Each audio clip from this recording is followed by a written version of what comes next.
অনেক সময় আপনি কোনো ব্যক্তিকে এটা বলতে শুনবেন যে আমি আমার নিজের উপরে গর্ব করি, আমি নিজেকে নিয়ে গর্ব করি, আমি খুব ভালোভাবে আমার মা বাবার সেবা করি, ওনাদের আমি সবসময় সুখী রাখি, ওনাদের আমি একটা বাড়ি দিয়েছি, সকল সুখ সুবিধা দিয়েছি, ওনাদের জীবনে প্রত্যেক জিনিস দিয়েছি আর দেব যা তাদের প্রয়োজন। এবার আমাকে বলুন যে আপনি কে হন? আপনি হলেন সেই বীজ যা আপনার মাতা পিতা রোপণ করেছেন। আপনার মা বাবাই আপনাকে এই সংসারে জন্ম দিয়েছেন। এবার এই সব কথার কি তাৎপর্য? এই হলো সেই ব্যক্তির দৃষ্টিভঙ্গি। এবার দেখা যাক এই প্রকৃতি আমাদের কি শেখায়। কখনো কোনো গাছকে দেখবেন, যখন সেই গাছে ফল আসে, সে মালিকে এটা বলে না যে দেখো আমি তোমাকে ফল খেতে দিচ্ছি।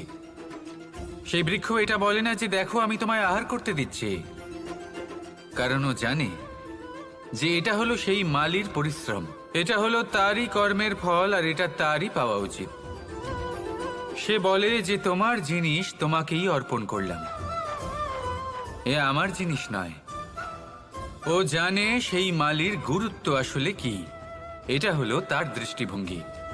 সেই জন্য আপনি জীবনে কোন ব্যক্তির মধ্যে, কোন পশু পাখির মধ্যে, কোন প্রাণীর মধ্যে, কোন পরিস্থিতিতে, কোন আবেগের মুহূর্তে কি দেখতে পাচ্ছেন, সেটা আপনার দৃষ্টিভঙ্গির উপরে নির্ভর করছে। তাই নিজের মনে ধনাত্মক ভাব জাগ্রত করুন, শুভ চিন্তা নিয়ে আসুন। এই ভাবনাই সত্য হয়ে সামনে আসবে।